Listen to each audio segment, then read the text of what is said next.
Welcome everyone to this event sponsored by the University of St. Joseph Campus Ministry and Office of Diversity and Inclusion. We welcome our panelists, our USJ students, staff, faculty, and all our community supporters. My name is Lynette Colon, Director of Campus Ministry here at USJ, and I'm so excited to be able to be a part of this coming together. So before we really move into our event, I wanted to start us off with an opening prayer. So if we can all have a moment of silence. The elements of this prayer are taken from the Interpreting the Silence website, and I've tweaked it to support our coming together today. So if we can all have a moment. Holy and gracious God, you have made of one blood all the peoples of the earth, and we offer you thanks and praise for bringing us together during this time. We recognize the shared challenges in our humanity in these current times. We pray that you continue to carry us and strengthen us with hope, patience, and compassion. We thank you for the many and diverse peoples and traditions you have gathered here. Open our eyes to see, our hearts to know, and our mouths to proclaim that our common humanity precedes our religious differences, and that our religious differences are the many and particular expressions of your universality and beauty. Look with compassion on the whole human family whom you have made in your image and according to your likeness. Break down the walls that separate us and unite us in bonds of love.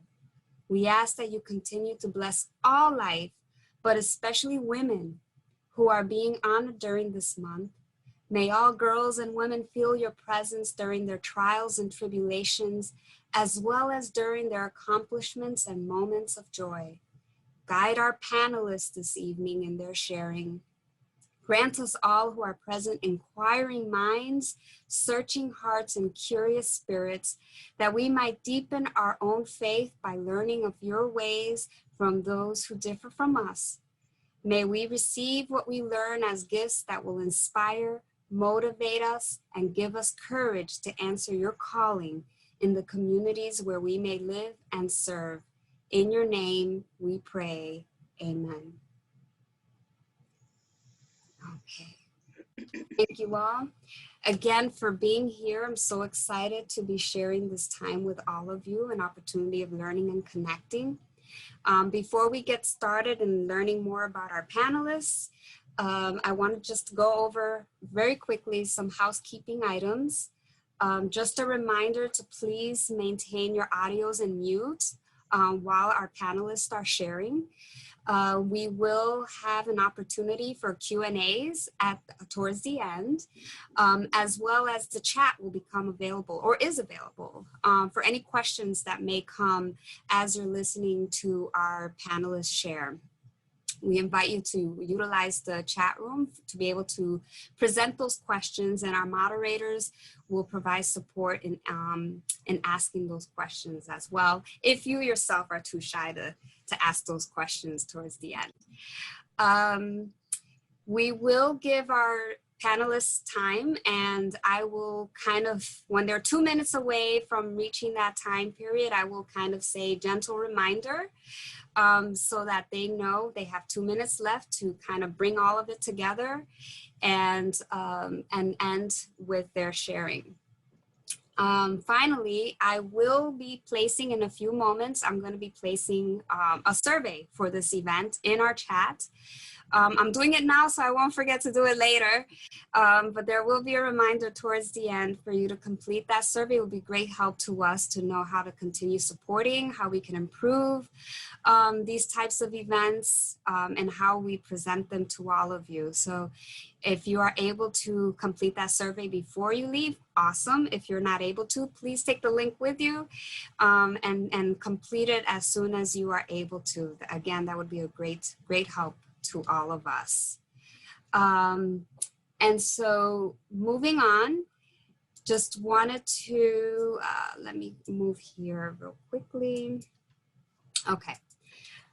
So this idea of exploring marriages from diverse faith backgrounds and kind of getting an understanding of what women's rights are in their marriages came to me from Valentina, our student here at USJ, who approached me with a passion and wanting to provide this event and wanting to invite others to come and share and learn. And so I want to introduce Valentina here so that she's with us today. She's going to be one of our moderators, and I will have her introduce herself and kind of share her part of the story in this.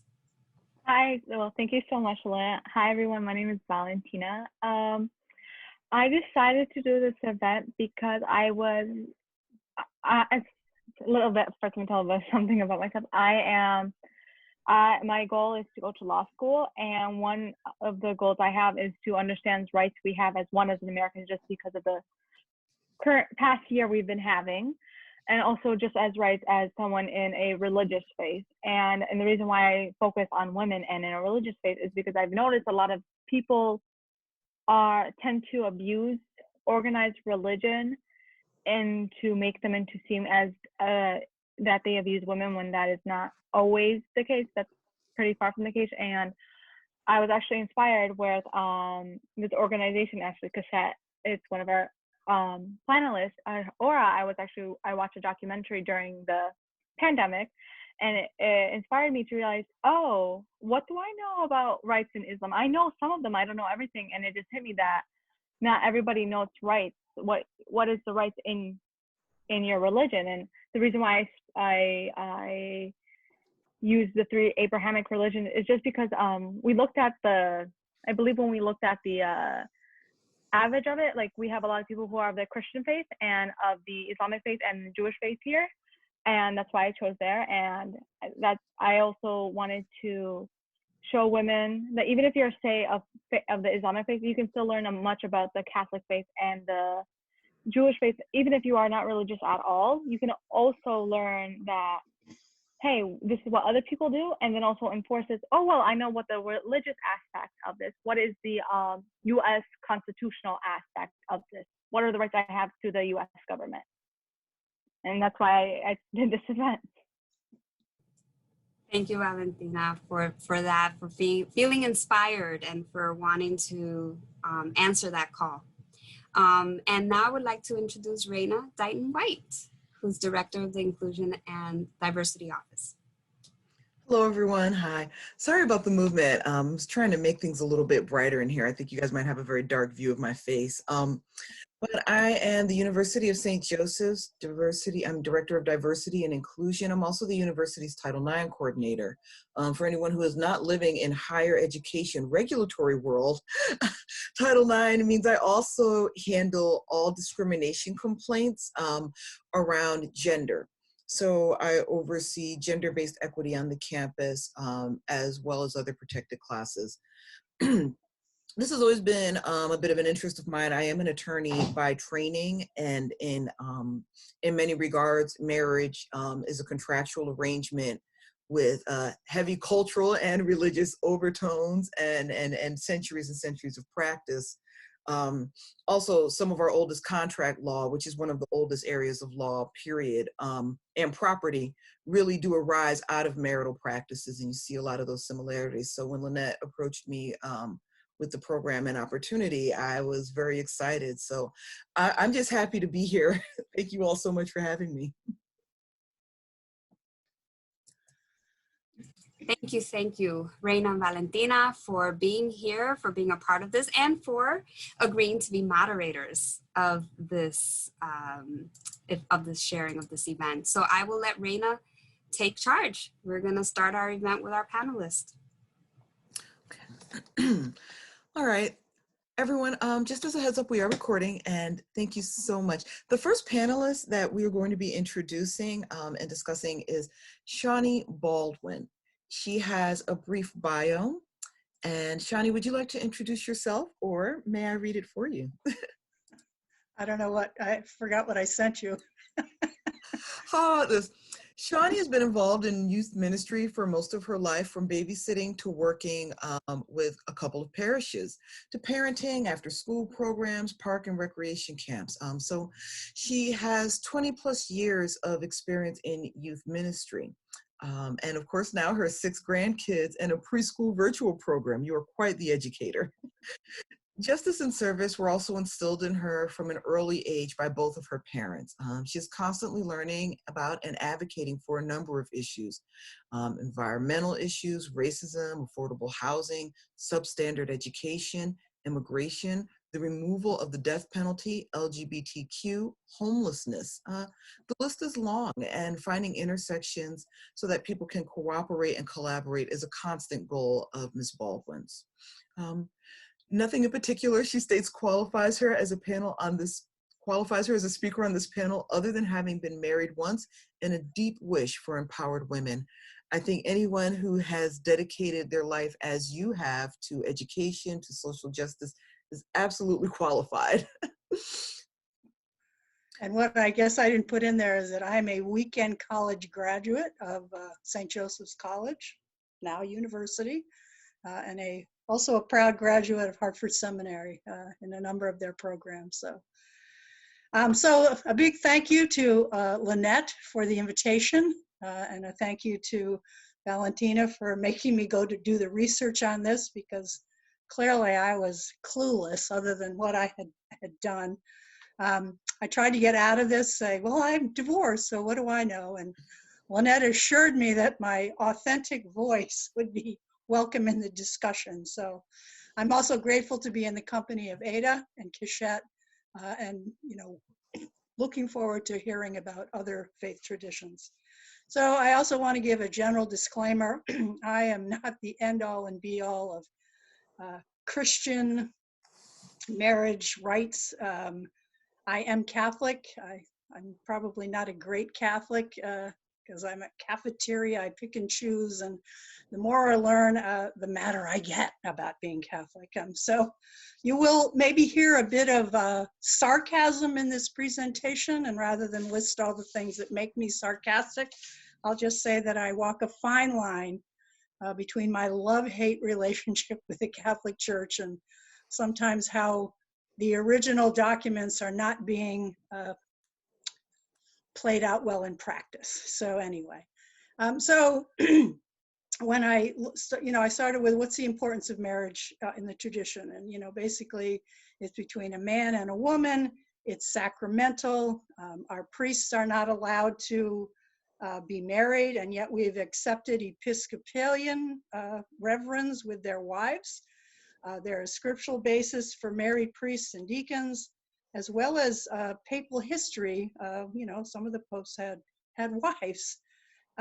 Deacon, they can't marry unless, if their wife dies, they cannot remarry. And then really it was a measure and a means of procreating and generating children. So some of the teachings and assumptions, again, sometimes when we go to our religious ed classes, we are taught something, so that might have been in 4th grade and something has changed since then, but it's not been updated in my head. It might have been taught incorrectly. It also might have been taught by someone else's interpretation. So when you go back to research the original source, it might look a little bit differently. I have also known in my years of working with youth ministry that sometimes marriage is used as the carrot and used to manipulate the kids to say, well, if you're not confirmed in the Catholic Church, you won't be able to get married in the Catholic Church. And like, oh, that's not correct. That's not correct, but it has been used. There's also a priest preference. So again, whatever might be in a document, a priest might have a preference and say, well, I'm not going to marry you if you have spaghetti straps or, you have bare shoulders. That's not in any document anywhere. You can't have weddings on a beach or in a meadow. It's supposed to be in a church with, surrounded by a liturgical celebration. So you're sort of making this commitment in public, so it should be in public with the faithful folks around.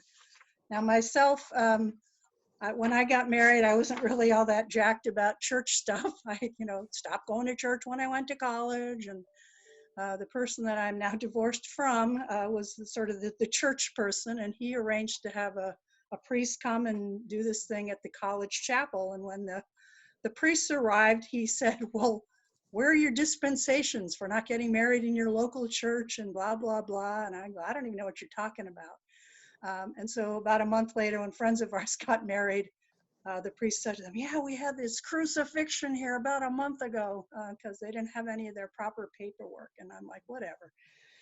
So what is in front of you right now is the Catechism of the Catholic Church. I had to go find it and blow off the dust on the top of it and read through this. And so this is the sort of the outline of what is there. And so you can see that there is, there's lots of stuff there to let you know what you can and can't do. So if you you can look through it, and you may find your own catechism somewhere. Again, to me, it is a reference book. It's not a cover-to-cover read. But there's all kinds of things in there that, as far as in creation. And so these are supported by various documents, and they're also supported by various scriptures. So just if you keep going to the end where there's the summary, which might be of more interest to you than all this other stuff. I didn't write it all out because frankly, as I kept reading this, it started making me really mad. So, we always hear, sometimes you'll hear the husbands love your wives, and, wives love your husband. Again, some of this stuff that I've heard has not been promulgated the same way that, you hear it in church from a male voice. And so I was interested to hear that Aida was talking about that it's a covenant. You actually write down. And I think, well, okay, so they will remind me that's like our vows, except our vows are not written down necessarily. Mine were kind of off the cuff. In fact, I think mine were written on my hands. So I don't think, those were gone by the first time I washed them out. But it was a contract to form the intimate communion of life. Really, and its purpose at that time, when I think it was all written, was really for the procreation of children. I think they've kind of slacked off a little bit on that. If you're supposed to be open to the idea of children, but I think they've kind of slacked off on that part. Well, if you don't want children, they're not as worried about it. And yet, you can't use birth control. You can't use a lot of things, and so. Let's see, where are we? Oh, so it's based on the consent of the contracting parties. That's where you have that little clause in there, like, if there's anyone here who wants to object to this, now's the time to speak. And of course, nobody ever does it except in a Hollywood movie, and the person comes flying in on a plane and saves the day, and off they go. But since this is a marriage contract, the church, if you get a divorce and you remarry, you're not allowed to have communion in church, which that made me a little angry. And then the very bottom is the whole piece about the domestic church. Like, so whether you're married or divorced, that you should be leading a good Christian life, and you should be teaching your children what it is that they need to know about the faith. So there's the documents that are just below this summary. I can't even tell you what they are because they're in Latin, and I can't explain the Latin. Two of these things I was familiar with, which was the Lumen Gentium and the Gaudium et Spes. So again, these were the documents that they're quoted in this Catechism of the Catholic Church. And then there's all kinds of scripture. So in the Hebrew scripture, there are all kinds of references that are listed. It's a separate handout or whatever slide, talking about creation. God created the male and female, and be fruitful and multiply, and all that stuff. Down the one on Deuteronomy, this is where I started getting a little ticked off. If the woman is not pleasing to the husband, he can write her a certificate of divorce and dismiss her from the house. But I didn't see any contractual thing. Like, well, what if the husband's not pleasing to the woman? Does she get to write a divorce thing? I didn't see that anywhere in there. And then it kept going down further. And then I got really upset with the Hosea 1-3, where they're talking about, and so literally and metaphorically, They're using women as the idea of whores, talking about their infidelity to the kingdom and all that stuff. I'm like, okay, you're starting to lose me now. And then we got to the New Testament.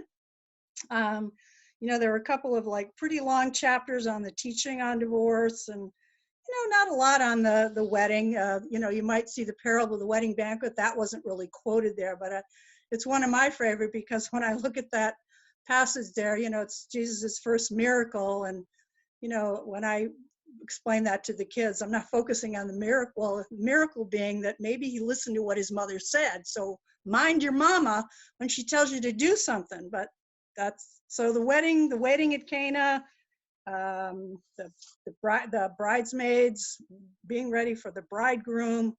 Then we go down to that 1 Corinthians 1. You might have heard this one in church, where the husband has authority over the wife's body. I've never heard them emphasize the part on the wife has authority over her husband's body.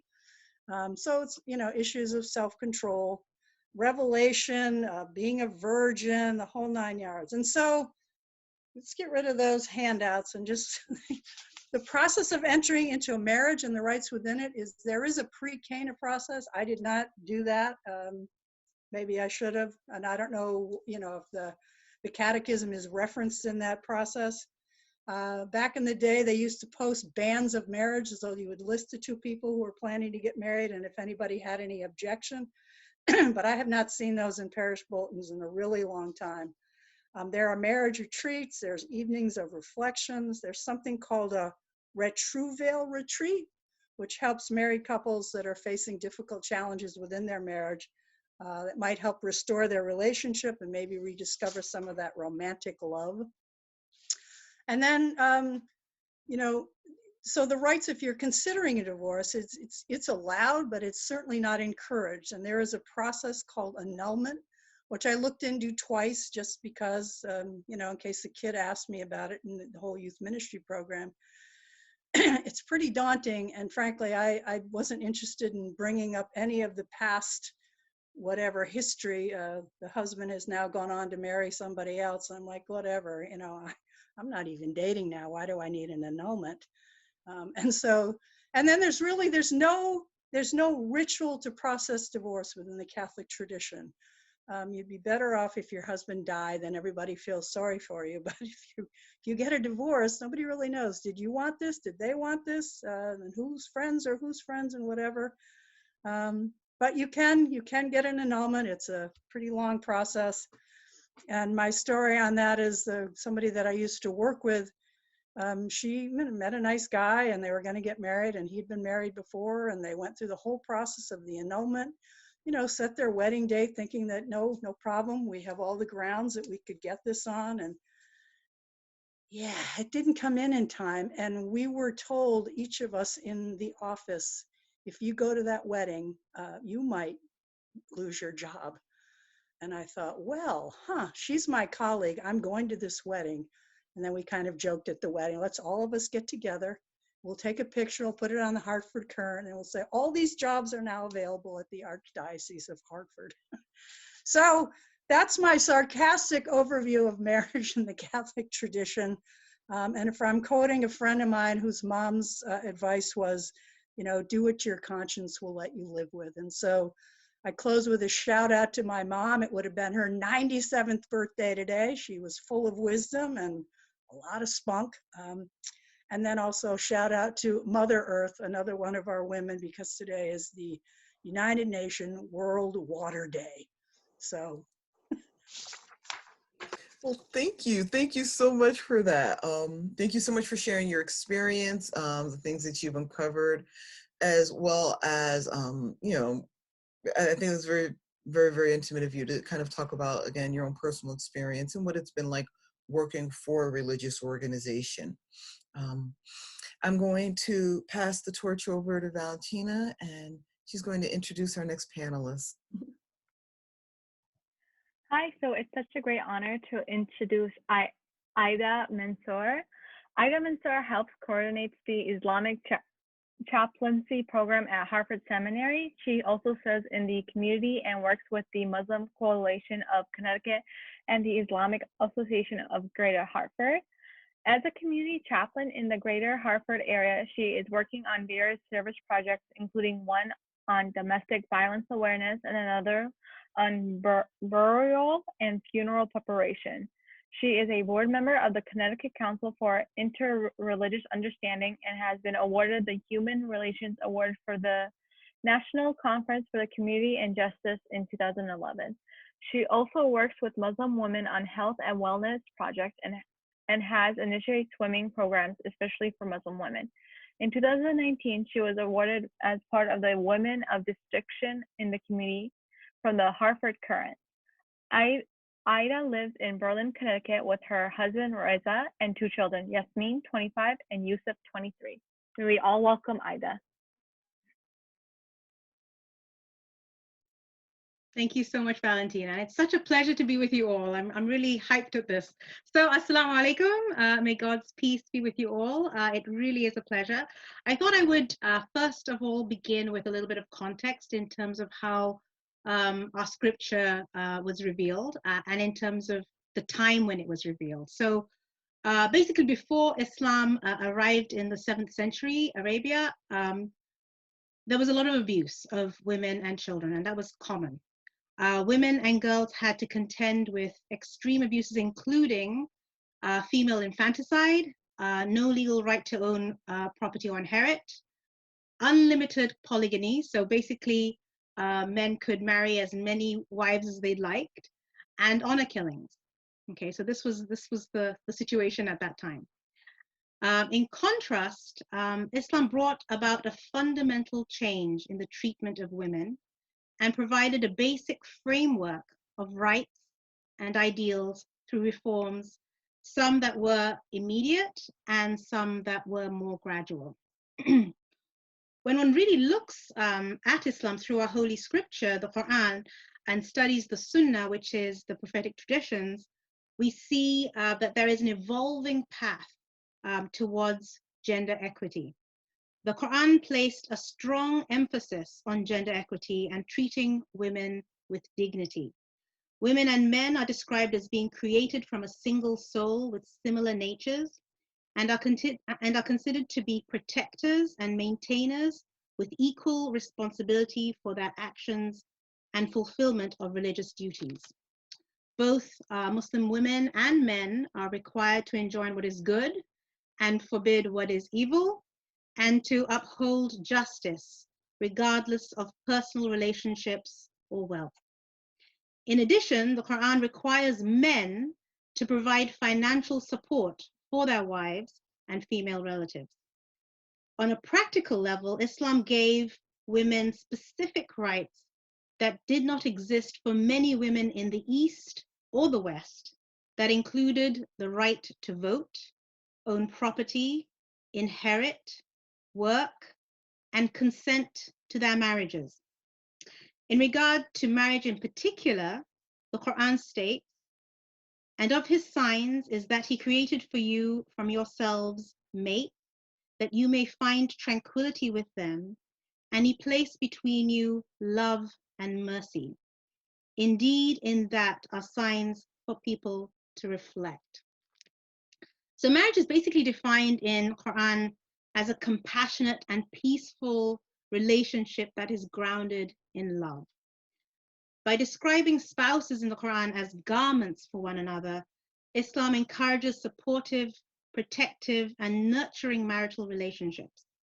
In addition to being based upon gender equity, there's also a requirement for Muslim couples to consult one another as a means of engaging in joint decision-making within their relationships.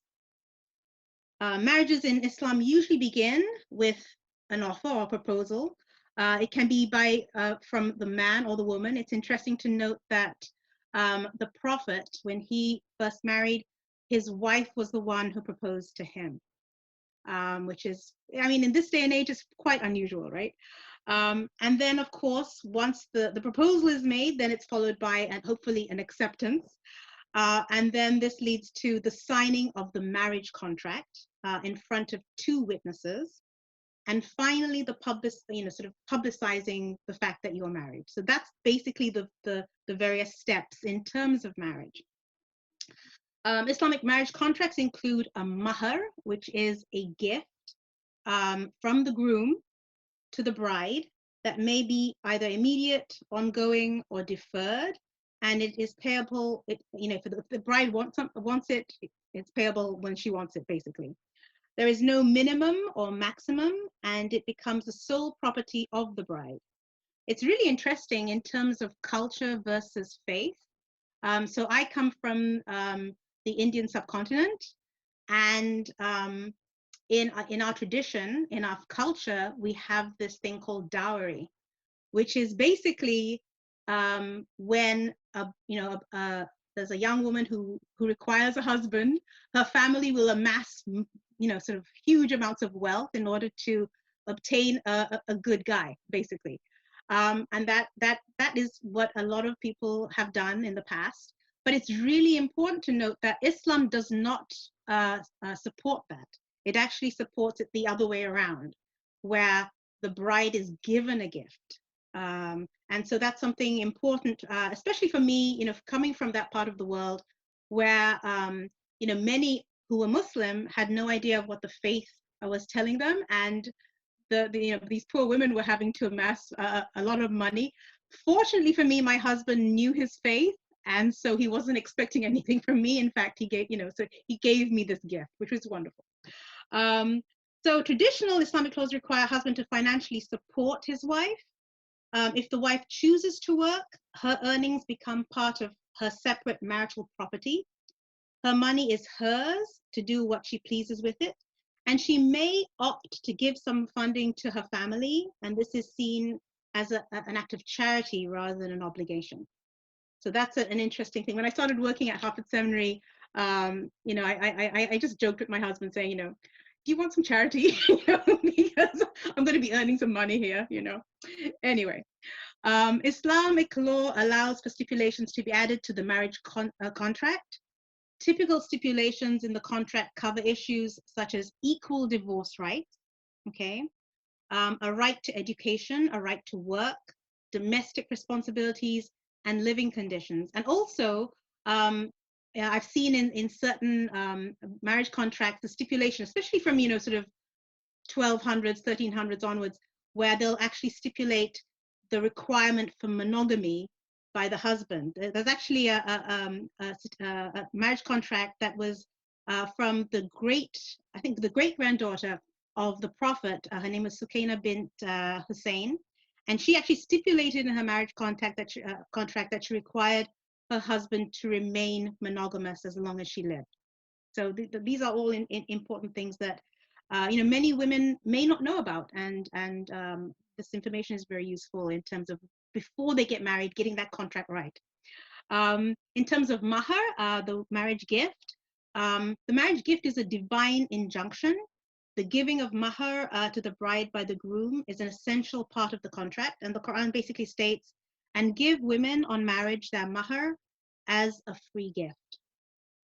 So mahar is a token commitment of the husband's responsibility, and it may be paid in cash, property, or gifts to the bride. I've known cases where this is a young couple starting out, and they'll ask for a small amount of funds, like $100 or something, but they'll also ask the husband, can you memorize a certain passage of the Quran for me, and those kinds of things. So that's a really quite a cute thing that people are adding to their marriage contract. The amount of mahar is not legally specified. However, moderation according to the existing social norm is recommended. The mahar may be paid immediately to the bride at the time of the marriage, or deferred to a later date, or a combination of both. The deferred mahar, however, falls due in case of death or divorce. And I actually checked my own marriage contract, and I noticed that there was some that was deferred. So I'm not saying anything. Though it is common for male imams to officiate the Islamic marriage contract ceremony, there is a new trend emerging among some second and later generation couples that request a female community leader to officiate their union. In both cases, of course, the community leader needs to register with the state to secure a formal license that qualifies them to officiate the ceremony. So that's happening, more and more. We see more women being involved in actually officiating, which is really interesting. Many Islamic centers require the couple to obtain a civil marriage as well. In a study, 95% of those who are married had both an Islamic marriage contract and a registered civil marriage, while only 3% had an Islamic marriage contract on its own. So we really insist at my Islamic center that couples should register and obtain a civil marriage license before signing the Islamic marriage contract, as the Islamic marriage contract will be like a supplement, not a substitute for their marriage license. The issue is that in the event of divorce or death, couples without a civil marriage license, they risk their marriages not being recognized by the American legal system. Women in this situation typically lose any financial claim to the husband's property, so that it's an important reason, why we actually insist that they have that to protect them. Aida, just a reminder, gentle time. Okay, great. Okay, so just I have some more information. There are some specific there's some specific information about certain verses in the Quran that talk about how a wife should be treated. And so if people want me to talk more about that, just ask me in the question time, because it's really important. There's a lot of misinterpretation of the scripture, and so if you want to know about that, or even talk to me later about that, I'd be happy to do so. I just wanted to also, just lightly, because we have a short time ahead, is talk about when I got married. I changed my name. And I was from England. People in England do that. We all change our names when we get married. And I came to this country, so that I had been married about a year or two. And I went to the local mosque. And so they asked me what my name was. And I said, it's Aida Mansoor. And they said, oh, so your father is Mansoor? Okay, these are all the women in the mosque. And I said, no, that's my husband's name. And they were horrified. They said, you changed your name? This is who you are? For a man, basically. I mean, this is basically who you are, right? And it was just so interesting in terms of that. I mean, basically, if you really think about it, this is kind of a feminist, sort of thought for, a lot of people who are feminists will say, okay, I'm keeping my name. But, I have to say, that that's the difference between culture and practice. You think, this is the right way, but when you actually look at your scripture and say, oh, actually, you don't need to change your name. This is who you are. I found that incredibly empowering. And so I think I'll end there.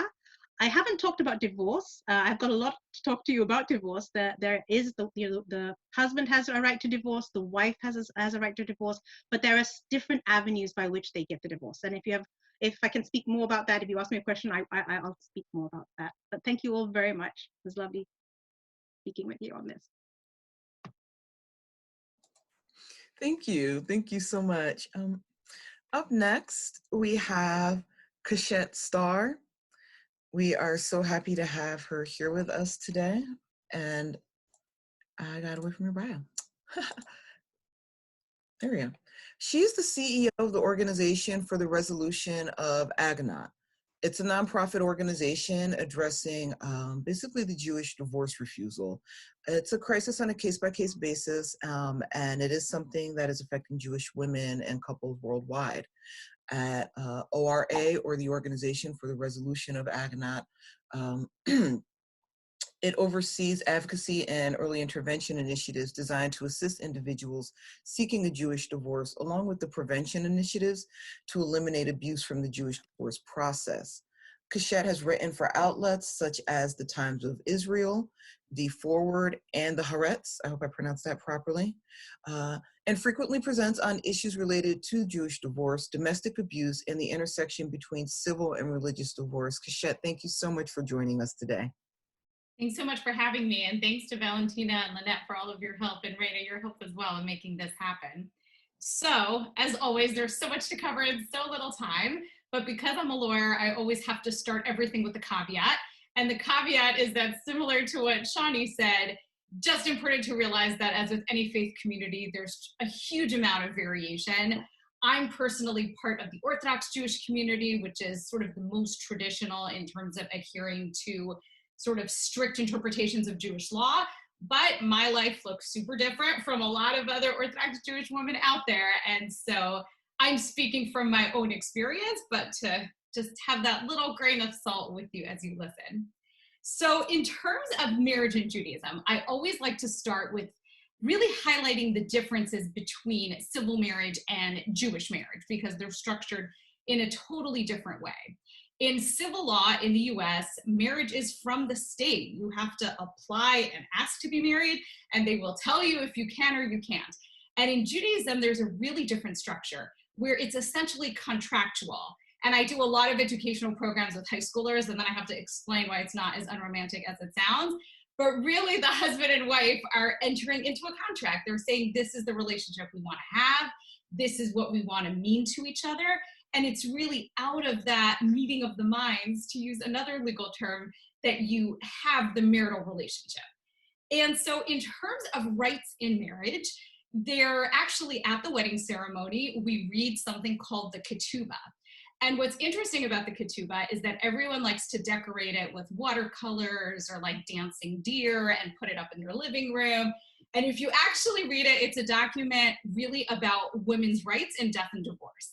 So mine is in a drawer, but maybe that's because I knew too much. But essentially what the ketubah really specifies is that coming out of a society, and we're not that far away from it today, even with all the gains we've made, where women sort of living on their own did not have financial provision, that it's really built into the marriage contract that as part of marriage, you get sort of an insurance policy if something goes wrong, that you have financial support to protect you. And then, so essentially it's almost like a very early form of alimony. And even today, when religious courts enforce this ketubah payment, they divide it into monthly installments, and it essentially looks very, very similar to what an alimony check would look like if you were getting something court ordered. So it's a pretty sort of early version of that, you know, a life insurance policy or sort of a prenup with an alimony provision. In terms of rights within marriage, I'll keep it very, very short and brief, but I'll share what I found the most interesting, which is that women do have a number of rights in marriage: the right to ethical treatment, the right to financial support. It's considered to be built into the marriage that you get that financial provision. And I'll share this again because I've always found it really interesting, the Talmud, which is sort of the body of text where many of the day-to-day Jewish laws come from, actually deals with women's sexuality in marriage in some pretty progressive ways. And so women are entitled to a certain amount of satisfaction in marriage, which the Talmud goes into in great detail, which I will spare all of us. But there is this idea that women have sexual desire and that that's part of marriage. And actually the Talmud outlaws marital rape, which, as a fun but scary fact, was legal in every single state in the US until 1975. So you do see these interesting ways where in some cases traditional religions are actually thousands of years ahead on certain areas than sort of Western society, even though that's often not our perception. All that being said, when a marriage ends, a woman again is entitled to this ketubah piece. But as I mentioned, marriage in Judaism is contractual. And so you have a contract to get it started. And just as if you were dissolving your business partnership or something, you need another contract to wrap it up. The way that this happens and the basis of the whole divorce ceremony, we actually have a ceremony that you schedule. Shawnee beat me to it and put it in her handout. It's in Deuteronomy 24:1, which describes a bill of divorce. And what actually happens is you hire a scribe. A scribe literally writes out on parchment sort of a document, just a very short document, just describing that a divorce is happening. The husband hands it to the wife takes it, and then they actually destroy the document itself because they don't want anyone to be able to pick it up a few years later and say, oh, you spelled this word wrong and you got these names wrong. And then there would be an issue with the validity of the divorce. So the actual scroll is destroyed, but the challenge, and this is really where my job is created, is that because we need this second contract, we need the get, that's what this bill of divorce is called, it has to be willingly given and willingly received. And if neither person is showing up to that party, then we have a problem, which is essentially someone who is stuck in a marriage. They're not in a functional relationship anymore, the couple's not living together, but without getting this divorce ceremony done, they're considered just as married as they were on their wedding day. And so that's what my organization works on and where we come in. And while it's a big problem, not necessarily in terms of volume, but in terms of intensity, and I think also the community's discomfort with how can there be this sort of flaw in the system and how can this be happening? And so a lot of the work that we do is educating communities on the connection between this Jewish divorce denial and domestic abuse, because almost always this is happening following an abusive relationship where power and control are built into the dynamic. And now there's this opportunity to sort of use it again in the divorce, and people take that opportunity. And we also advocate for couples to sign a prenuptial agreement before they get married that can protect them from this divorce being an issue later on. And I won't go into the complexities of how that works, but what's powerful about it is that it's actually become so normative in certain areas of the Orthodox community that there are many rabbis that will not marry you if you don't sign one of these documents. And so it's really something that has become built into the culture, and something, again, that couples can do to protect themselves. And I actually do a lot of educational programs to students, and we frame it very much as, you know, I love you so much that I want you to be protected and treated with respect and with dignity no matter what. And that's the commitment that we're making to each other as part of the marriage. And that it's really almost a continuation of the commitment in the ketubah.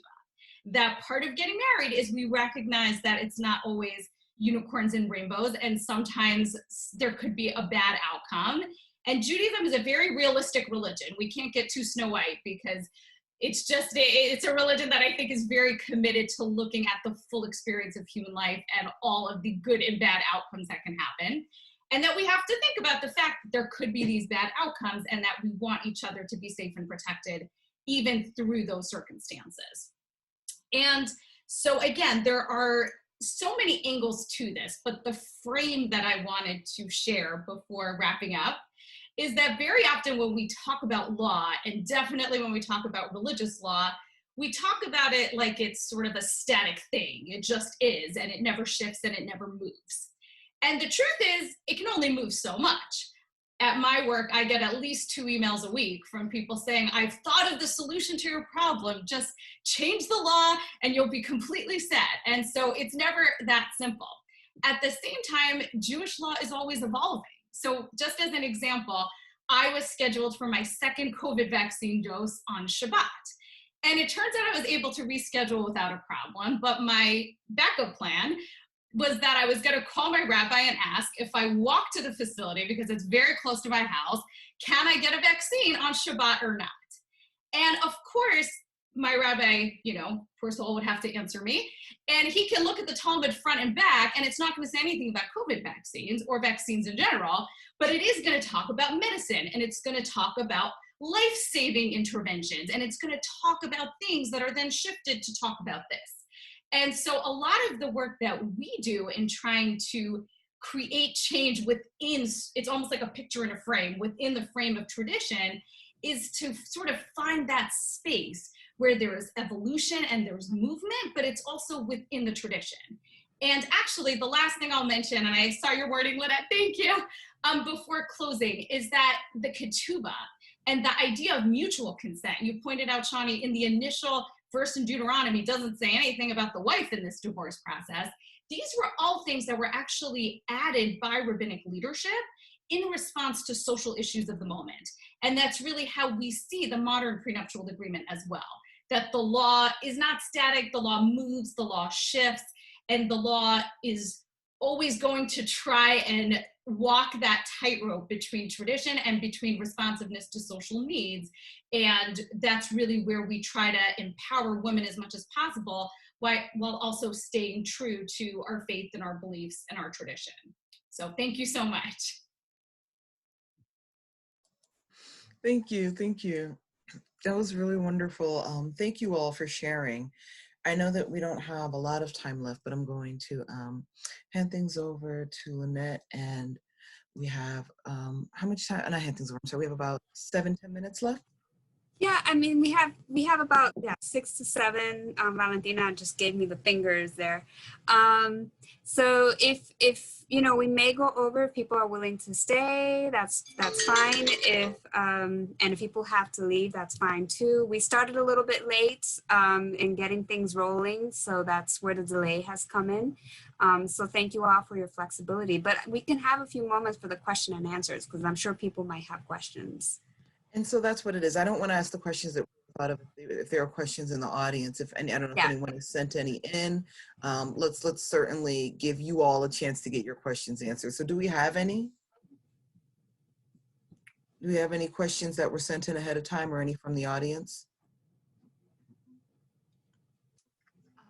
I sent you the 2 questions. There were 2 people who had asked questions. Let me go here. You're probably bumping up against dinner hour and everyone's like, just can this be over so we can leave? Here we go. I've got them.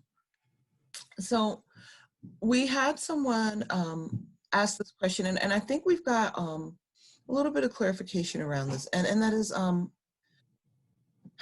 is there a common pressure to get married young in all of these faiths? Is there pressure to get married at an early age? And anyone can feel free to talk on here. I don't know. I could say that, you know, if you were trying to be Catholic and you weren't using birth control, that you would want to get married early so that you could have the sex that you're just dying to have and not break the birth control thing. But other than that, I don't think there's any pressure to do so. Just say for myself, I got married when I was 23 and I thought I was so old. So maybe there is. But again, I think that it's a community that really values family and encourages that. And in addition to the work that I do, as much as we love that and encourage that, we also really struggle around how to include singles and how to include, you know, couples that don't have children or that can't have children, and how to have that family value while also being able to include the diverse members of the community and not alienate people. And they conflict sometimes. So I got married when I was 24, and like Keshet, I thought that was really old. But I think it all depends on the culture of, you know, where you are, right? In different cultures, you know, I think my grandmother got married when she was 15. And that was in, you know, sort of over 100 years ago. So it's really, you know, sort of dependent on the time. I have to say that it's really tough for many women, especially qualified women who are Muslim, to get married after they get their PhD, for instance, because, you know, the men want to be more qualified than the women sometimes, and so that's a challenge, actually, because we all want to wait till we finish our studies to focus on you know, sort of settling down, right? So it can be a big challenge. But generally speaking, I think it all depends on where you are and who, you know, in terms of your community. Some communities, they may encourage, you know, waiting until you finish your studies, and some may say, oh no, you should get married soon. There's a saying that marriage in Islam, there's a saying that marriage is half of faith, and so that when you get married, it's an act of worship, and so that is encouraged. But I just wanted to also note that although it's very, very important, there are certain cases where it is forbidden, and one of those cases is if a man is abusive. Marriage is forbidden for him, and so I just wanted to make that point because I think it's important. Thank you for that. I think I certainly didn't know that that part of it, that if someone has been identified as abusive, that the faith typically will say no, you don't get an opportunity to get married again. There are 2 questions in the chat. Just, you know. So we can ask the questions in the chat because there was a second question written in, but what are the main points about the treatment of women in Islam? I think that there are some takeaways there, and one of them is, and you can discuss this, is it seems as though I think there may be more rights than people had realized. Right. I think that the issue is that many people don't know the rights. Even Muslim women don't know our own rights. And so that is one of the most frustrating things for me. Even the fact that I changed my name, right, when I didn't need to, is just an example of ignorance on my part, right? So there's a lot of abuse that happens because women do not know their rights. And so it's really important that we do, I'm thinking more, when I was working on this, I thought, oh my gosh, I really should, before we have any weddings, if someone says they want to get married, we need to go through that contract and we need to stipulate, more information because we have those things available to us, we just don't take advantage of them. So there are many, in terms of how a woman should be treated, of course, with respect, et cetera, and there's a lot in the Quran that talks about men and women, okay? And in the Arabic, men, this is the same in Spanish as well, correct me if I'm wrong, but if it's a male plural, it includes female in it, right? So for instance, if it says men, it implies men and women, but in the Quran, it'll say men and women, and women. So it's kind of emphasizing we mean women too, and so that's an important part of understanding our text in that way, because we rely on many translators and interpreters who are not women and who have a lot of baggage, and so we have to be aware of that. And the more that we research, the more it's clearer that really this is a faith that fights for the rights of women. But if you look at it, from sort of the news, for instance, you think it's completely the opposite way, right? And so it's important for us as Muslim women to know our rights. Thank you. Thank you. We have a second question that came in, and it was asked, it was a broad one, but it said, do you think that marriage speaks to something that connects all of us, no matter our origins, no matter where we come from? Do you all view it as a universal human ritual, despite its many forms? I think in many ways, yes. And I also find it part of why I love these types of conversations and collaborations is that I always feel so much commonality when I speak to advocates against domestic abuse in other faiths, because we're really very often dealing with wrinkles of the same things. And that's not to say that each faith community doesn't have its own challenges and its own sort of manifestations of issues, but I do think that there's certainly a lot in common. And I think the challenges of knowing your rights and standing up for your rights and creating change, but living within tradition when you're part of a community where faith is sort of the fabric that everything else is built on, I think there is so much in common, with respect to that. Valentina? Oh, sorry. When Lynette had originally asked me to do this, I said, maybe you could get someone on the panel from like the LGBTQ community, because that might be a totally different ball of wax in each one of the different faith traditions. For the Catholic one, it's, no can do. But Thank you. Valentina, I know you had a question that you had thought of, and I don't want to just, monopolize the panel. Would you like to pose yours as we kind of close out the program? So I did have a question, and I wrote it down somewhere, but I can't find it. So thank you so much. No, right now I really appreciate it. I had a question, but I just lost where my question was. I'm so sorry. That is okay, Keshet. I am also an attorney, and I can just kind of, I don't want to bully the pulpit, just talk over everybody and run the whole program. But I have a question, and I think it would probably speak to Aida and Keshet. You guys touched around this a little bit. Do you all know of any nations, any places where, in fact, the rights that are afforded to a couple or to women in marriage do translate over to a court or into laws, where what is asserted within the temple or the church can then be taken and asserted in court, or is automatically carried over? If that makes any sense as a question. I'll say on my end, Israel is the best example of that.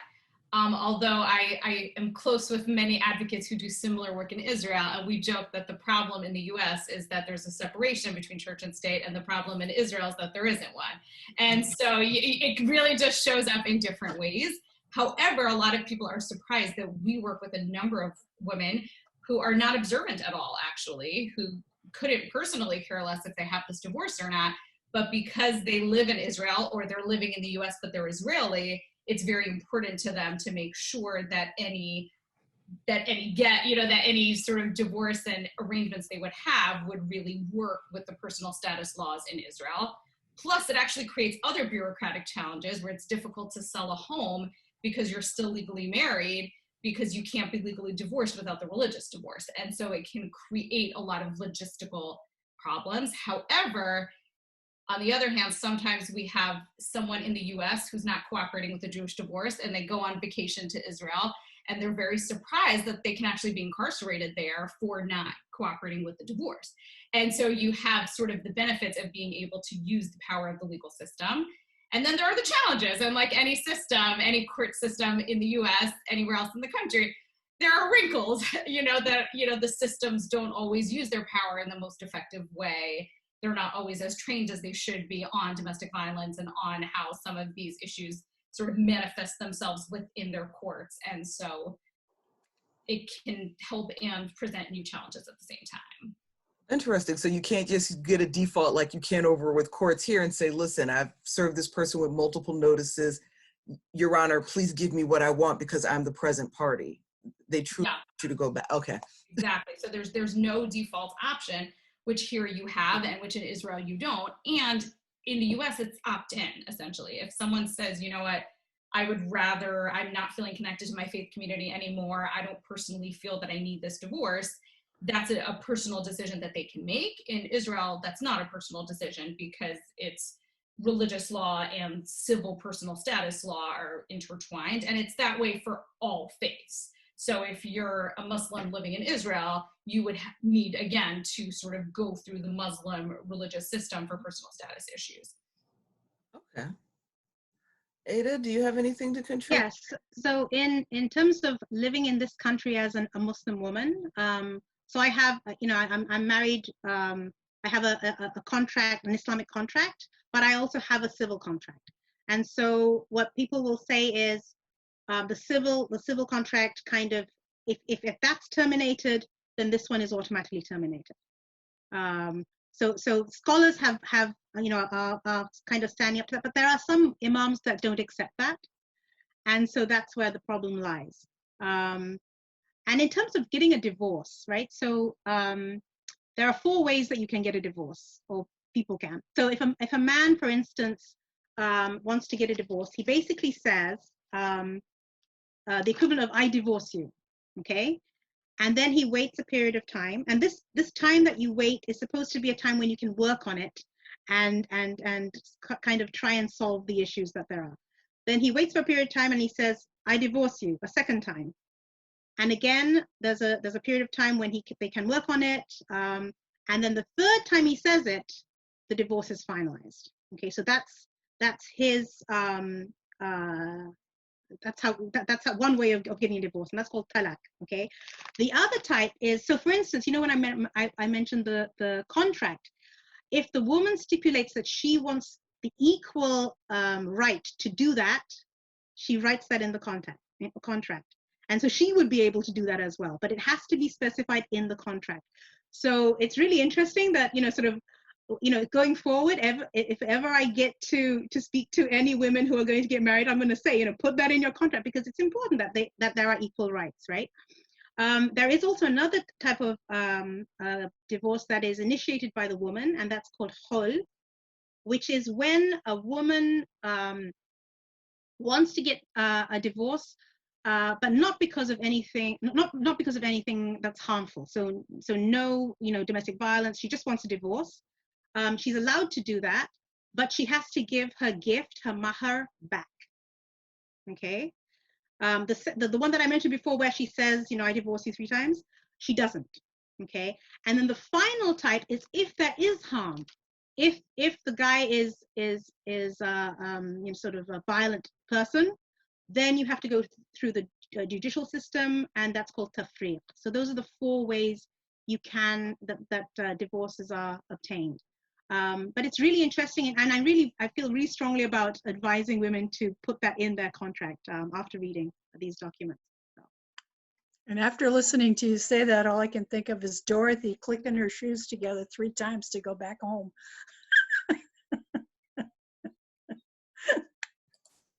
Okay, that was interesting, because I think a lot of people are familiar with the "I divorced you 3 times," but the way that it's understood is heavily skewed. Yeah. So thank you so much for sharing that. Are there any other questions? Do we have anything else? We are now at our 5 o'clock hour, 5:10. Yeah, we're 10 minutes past.